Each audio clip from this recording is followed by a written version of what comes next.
Olá, que a graça e a paz de Cristo Jesus o Senhor esteja com você, com toda a sua família. Eu sou Clésio Ribeiro e hoje, com a graça de Deus e para a glória de Deus, nós vamos a mais uma reflexão da Palavra de Deus. Hoje, o texto que eu quero fazer menção, ele vai falar um pouco sobre dois tipos de pessoas que se achegam ao reino de Deus. Antes de eu começar, eu quero falar para vocês aqui que ainda não é inscrito no meu canal, que se inscreva aí embaixo, ative o sininho para receber as atualizações, e tem um monte de mensagem, um monte de pregação aí no meu canal para você poder ouvir, crescer em graça e em conhecimento. Hoje o texto ao qual eu farei menção nessa palavra está em Mateus 25, do verso 1 a 13.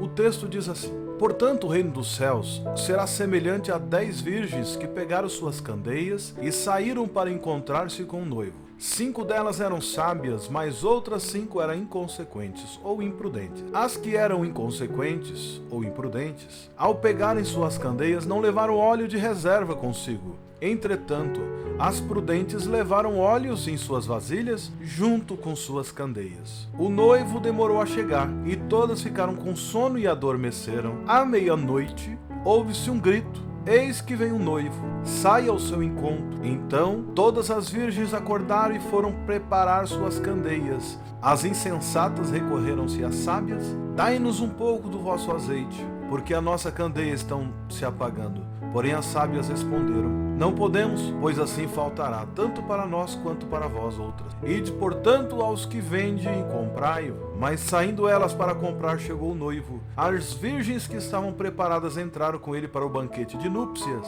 e a porta foi fechada.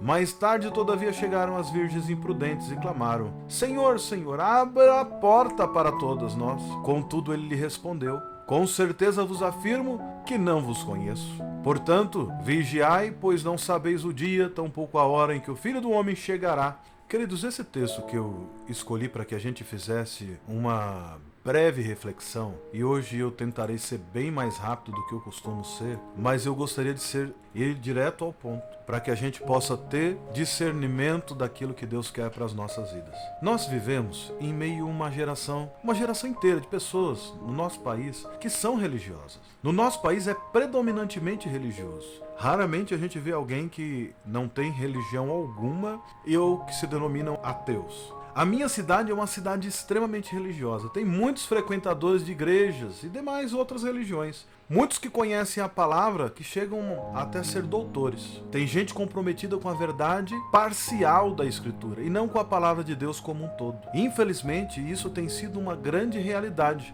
Muitas pessoas que frequentam algumas religiões, frequentam algumas igrejas, mas que elas não têm compromisso com toda a palavra de Deus, têm só com uma parte dela. Sem contar que nós estamos falando aí de outras religiões fora do cristianismo também que vem crescendo muito em nossa nação. As seitas heréticas aí têm se proliferado, além de outras religiões de cunhos asiáticos e de outros países lá de cima. O povo busca por algo que não tem dentro de si, busca por um espaço, um vazio existencial que não se sabe exatamente o que é, mas que busca preencher de algumas formas.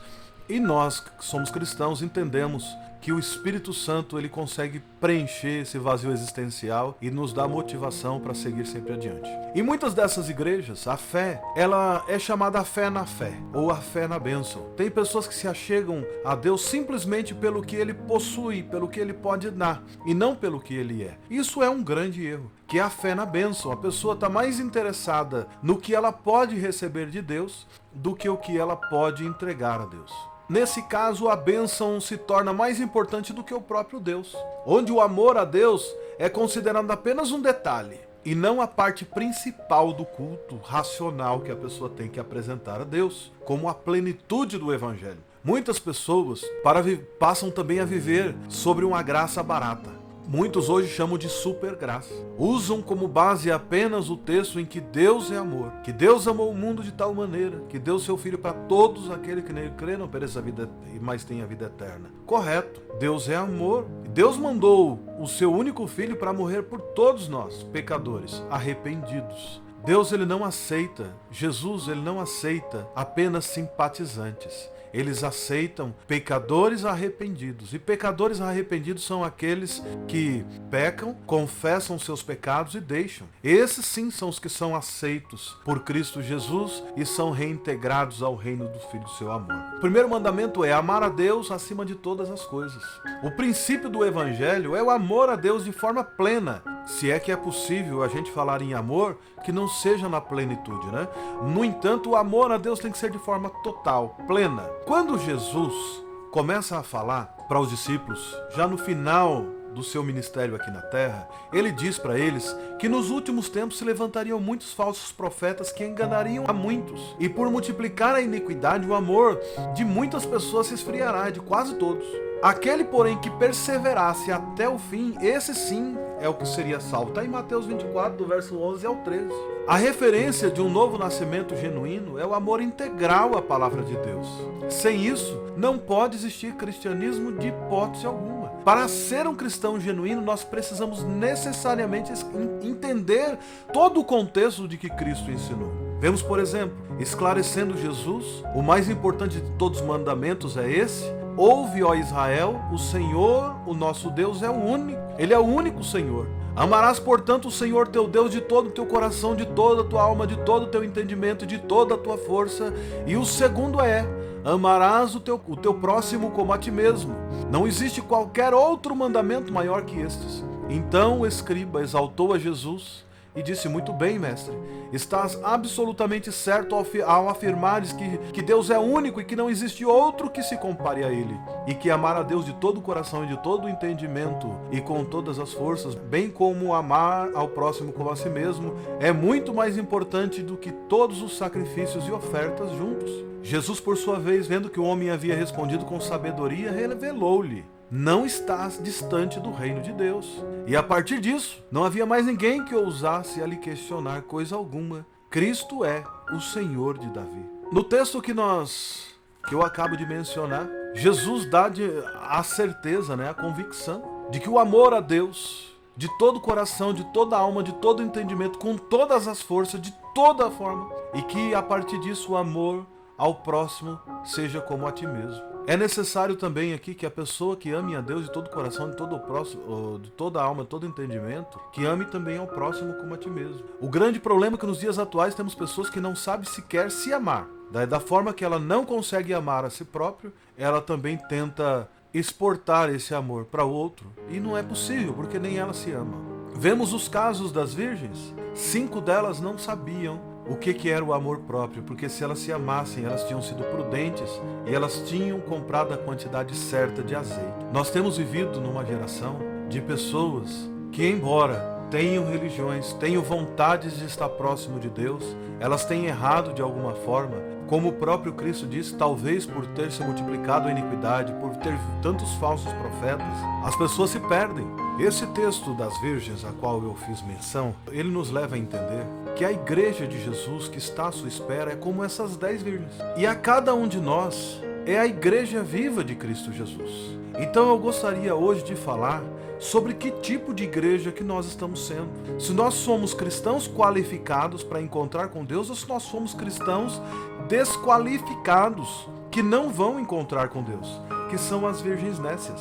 O primeiro que eu quero mencionar aqui são as virgens nécias, as imprudentes, a inconsequente. Existem cristãos nos nossos dias que eles são imprudentes, eles são inconsequentes exatamente como essas virgens. Eles não estão preocupados com o tipo de vida que eles têm levado na terra, com que tipo de cristianismo que eles têm construído para se achegar-se a Deus. É semelhantemente aquele homem que constrói a sua casa na areia. Ele não observa os tipos de terrenos, ele simplesmente chega e constrói, porque é mais prático, é mais rápido. E Jesus disse: e todo aquele que ouve as minhas palavras e não os pratica, será comparado a um insensato que edificou a sua casa na areia, que está escrito em Mateus 7:26. Quando nós somos cristãos imprudentes, a gente não observa onde nós estamos edificando as nossas bases. Quais são os princípios corretos que nós temos que ter para nos achegarmos a Deus? Porque uma coisa é certa, se nós nos achegarmos a Deus, Ele se achegará a nós.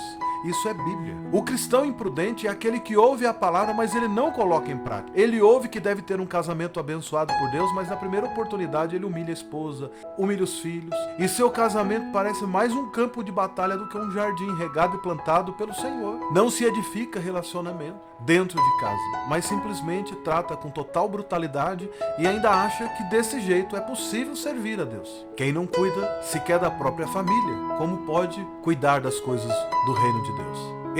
Ele sabe, o cristão imprudente, ele sabe que é certo, mas ele não vive e nem obedece à palavra de Deus. Ouve que não deve ser orgulhoso, mas ele se relaciona com as pessoas com uma brutalidade, com um ar de superioridade, achando que ele é melhor do que todos. Então os relacionamentos deles são sempre superficial e as pessoas são sempre descartáveis, pode ser substituída a qualquer momento. E isso, irmãos, pasmem, muitas igrejas têm líderes assim, que eles são orgulhosos, são prepotentes, são soberbos, e eles acham que todos os membros da igreja são descartáveis, que podem ser jogados fora a qualquer momento. Eles não entendem que essas pessoas que estão ali, que Deus nos confiou, são pérolas preciosas, são a menina dos olhos do Senhor, e são homens imprudentes. Eles não entram nos céus e acabam impedindo que outras pessoas entrem também. São pessoas que ouvem que eles devem amar, mas o seu coração ele está cheio de ferida e de mágoa. Ele não é capaz sequer de se libertar das suas mágoas. Irmãos, escuta uma coisa. Todos nós já fomos feridos em campo de batalha.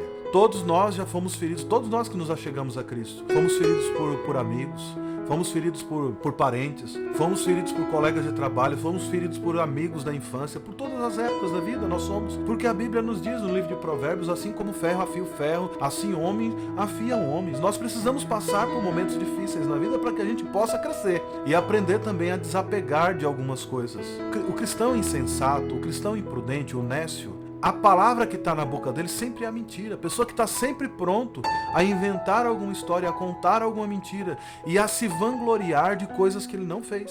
Vivem uma vida cheia de vícios e de pensamentos obscuros e ainda tentam utilizar a palavra de Deus para tentar provar que eles estão certos. Irmãos, eu não preciso florear e ficar inventando, mas eu faço parte de uma geração que, biblicamente, eu entendi que não tem como proibir o cristão de beber bebidas alcoólicas, uma vez que a Bíblia não condena. A Bíblia não tem um mandamento dizendo não beberás. Jesus transformou água em vinho. O livro de Salmos fala que o bom vinho alegra o coração do homem. Mas se tem uma coisa que a Bíblia é contra o vício, contra a embriaguez. Inclusive os bêbados ficarão de fora. Esse é o que o texto sagrado nos diz. Agora o que acontece? Alguns cristãos, para tentar, eles esquecem dessa parte que fala sobre a embriaguez, que Deus não tolera, que aos bispos, aos obreiros, eles não sejam dados ao muito vinho. Eles esquecem esse texto, só vai lá ver que Jesus bebia vinho, que Jesus transformou água em vinho. Eu fiz parte de uma geração de cristãos que falou, não, o texto sagrado não diz isso.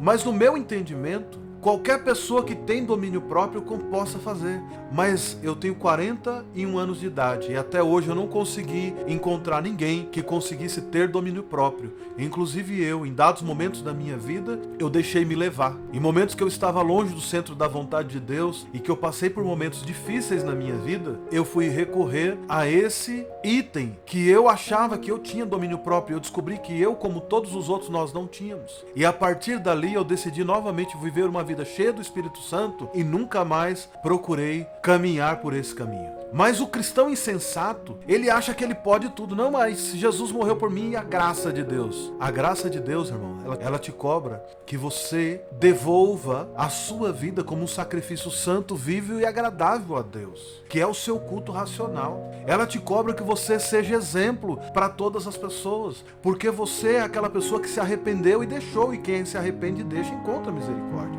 O que mais temos hoje são pessoas que vivem pensamentos obscuros. Irmãos, nós temos que seguir a Bíblia de uma forma plena.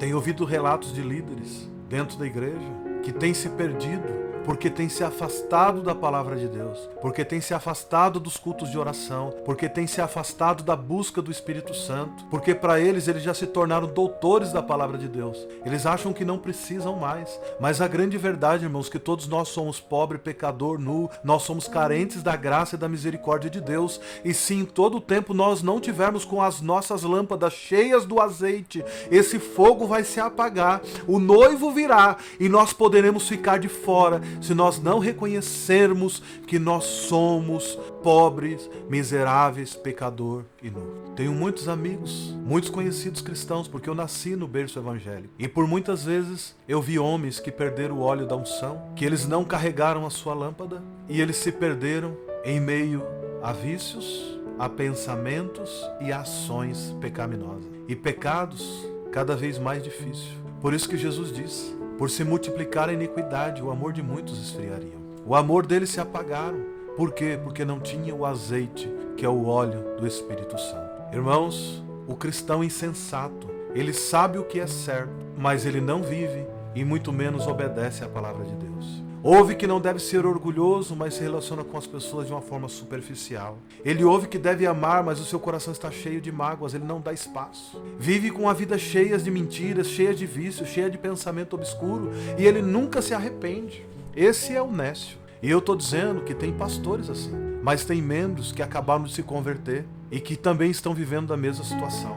E essa palavra que eu trago aqui hoje é para que você se arrependa, porque quando o homem confessa e deixa, ele encontra a misericórdia. Observe que todos os sinais que estão se passando aí, irmãos, está anunciando que Cristo logo, logo vem. As pandemias que se levantaram, guerras. A qualquer momento você pode ser vítima de uma bala perdida, de um acidente de carro, de qualquer situação. E será que você está preparado para sair dessa vida e ter um encontro com o noivo? Como a palavra de Deus diz, irmãos, todo tempo seja branco o seu vestido e que nunca falte óleo sobre a tua cabeça. Você já imaginou? Se fosse verdade aquele negócio que no céu terá um telão que vai mostrar todos os seus pecados? Você já pensou se fosse verdade? Isso não é verdade. Isso não é verdade. Mas se tivesse, como que seria aquilo que você tem produzido aqui em terra? Que você tem pensado? Irmãos, imaginem que ninguém nasce assassino. Tudo começa no pensamento. Ninguém nasce pecador, prostituta. Ninguém nasce roubador. As pessoas vão se transformando a partir dos seus pensamentos. Cuidado com o que você pensa. Porque o que você pensa no grande dia não vai ter um telão que vai te expor. Mas você pode nem chegar lá, porque os seus pecados vai te afastar de Deus. Então ainda é tempo, arrependa-se. Existem cristãos que não obedecem à palavra de Deus, eles são insensatos, eles são sem azeite, que são sem a presença do Espírito Santo. A Bíblia, quando fala em Efésios 18, diz assim, não vos embriagueis no vinho em que há contenda ou dissolução, mas enchei-vos do Espírito Santo. Alguém já me perguntou, mas e aí, irmão? O que a gente diz? Pode beber ou não pode beber? Eu falei, irmão, a única coisa que eu sei é que quem bebe ou quem não bebe, se não tiver com uma vida cheia do Espírito Santo, todos eles já estão fadados ao pecado. Porque é o Espírito Santo que nos convence do pecado, da justiça e do juízo. Não importa. A única coisa que importa é que aquele que está cheio do Espírito Santo não tem espaço para vícios na vida dele. Sem a presença do Espírito Santo não existe vitória. Se queremos algo na nossa vida cristã, nós temos que andar no Espírito. É isso que nós temos que fazer, viver uma vida no Espírito, cheias do Espírito Santo. Quando a gente abrir a porta de casa para sair, Espírito Santo, vamos comigo. Quando chegar, Espírito Santo entra de volta. Quando chegar no trabalho, o Espírito Santo está ali contigo. Isso quer dizer que a tua vida tem que ser o trono e quem está sentado ali é o Espírito Santo. Jesus tem que ser o centro da tua vida. O Espírito Santo tem que ser o centro da tua vida e não o eu, o egoísmo, as suas vontades, o seu querer. Não, tem que ser o dele. Tinha um hino que eu cantava quando criança, que a igreja cantava sempre, que dizia assim: quando tudo perante o Senhor estiver e de todo o teu ser Ele controlar,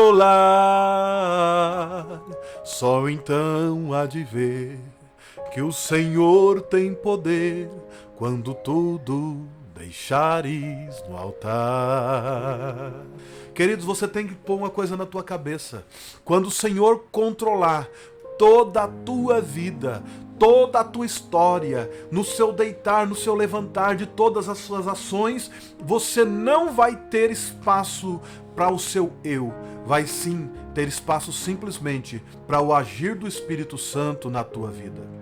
Muitos cristãos, eles querem viver do seu jeito. Mas, irmão, eu tenho o meu jeito, esse é meu jeito de adorar a Deus, esse é meu jeito de viver. E eu quero te dizer uma coisa, não é do seu jeito não, é do jeito de Deus. O seu casamento, ele não pode ser do teu jeito, ele tem que ser do jeito de Deus. As tuas emoções, ela não pode ser do teu jeito, as suas emoções têm que ser controladas à luz da palavra de Deus. Ah, irmão, mas eu sou assim, eu sou sanguíneo, eu sou explosivo, eu sou colérico. Ah, irmão, eu tô sempre triste porque eu sou fleumático. Que isso? O seu temperamento não vai te afastar de Deus. Pelo contrário, Deus te criou assim para você se tornar mais próximo de Deus. Pedro era explosivo, mas ele foi uma das colunas da igreja cristã.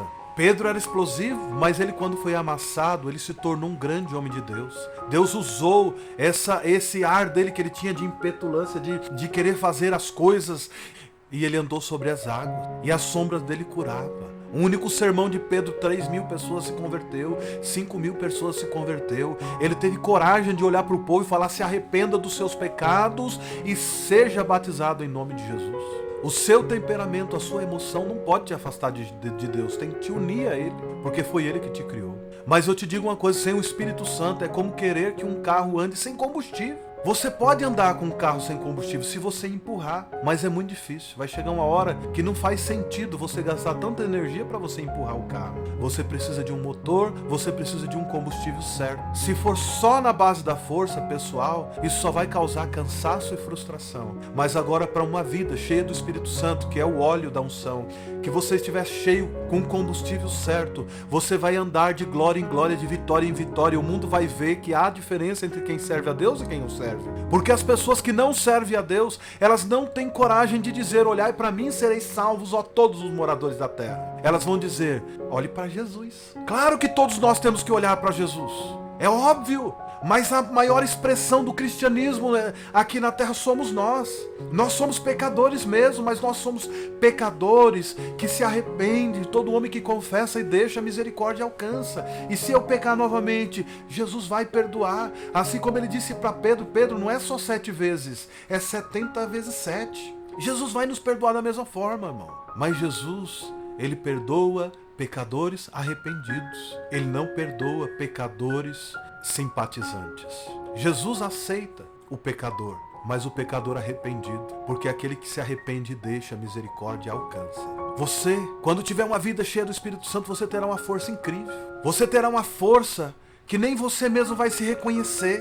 Você vai viver de forma sobrenatural. As bênçãos vão correr atrás de você, como diz no texto de Deuteronômio 28. Tem um irmão aqui no Brasil que cantou: eu não correrei atrás de bênçãos, sei que elas vão me alcançar. Quando você tiver uma vida guiada pelo Espírito Santo, cheia do Espírito Santo, que Ele fizer morada na tua vida, você vai conseguir viver uma vida que você não precisa correr atrás de bênção, mas você vai ser guiado por Ele 24 horas por dia. Existem cristãos que adormeceram no caminho. Eles vivem com a insensibilidade espiritual. Tem muita gente que é insensível à voz do Espírito Santo. Parece que nada lhe toca o coração. Eles não conseguem amar, eles não conseguem chorar pelos seus pecados, porque está dormindo espiritualmente. Quando se dorme, não se tem reações, não tem fome, está desligado de tudo. Não vai para a igreja porque está com dor na unha do pé, está com a unha encravada, um dia está com tosse, outro dia está com dor de cabeça. Inventa um monte de coisa para não estar na igreja. E depois inventa: a igreja somos nós. Isso, a igreja somos nós, todos reunidos, em uma só voz, cantando e louvando hosanas ao Rei. Eu nasci em Guarulhos, eu vivo em Guarulhos, mas eu não posso dizer que eu sou Guarulhos. No máximo que eu sou um cidadão guarulhense. Eu não sou a igreja, eu pertenço à igreja, eu sou um cidadão da igreja, sou um membro da igreja. E quando eu estou unido juntamente com os meus irmãos, eu faço parte da igreja de Cristo. Aí sim nós somos a igreja de Cristo, quando nós estamos juntos. O texto de Apocalipse 3, 15, 16 diz assim: conheço tuas obras, que nem és frio nem quente. Quem deras fosse frio ou quente, assim porque és morno, e nem és quente nem frio, estou a ponto de vomitar-te da minha boca. No reino de Deus não há espaço para crente que adormeceu. Você precisa acordar, você precisa lutar, manter os seus olhos abertos, porque ou você é quente ou você é frio. Se você for morno, você vai ser vomitado no grande dia do Senhor. Agora existe um outro tipo de cristão, glória a Deus, que esse cristão está preparado para encontrar-se com Deus no grande dia. Esse cristão está transbordando na presença do Espírito Santo.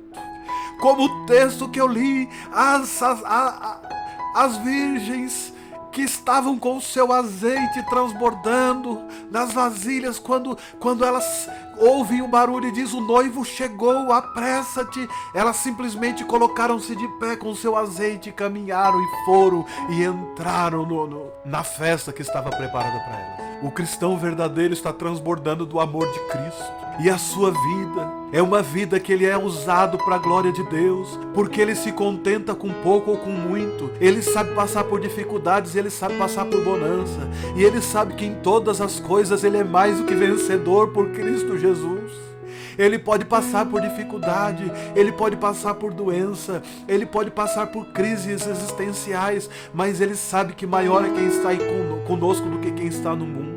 Ele sabe que a presença de Deus na vida dele é como água viva, como Jesus Cristo diz para a mulher samaritana: quem crê em mim, como diz as Escrituras, do seu interior fluirão rios de água viva.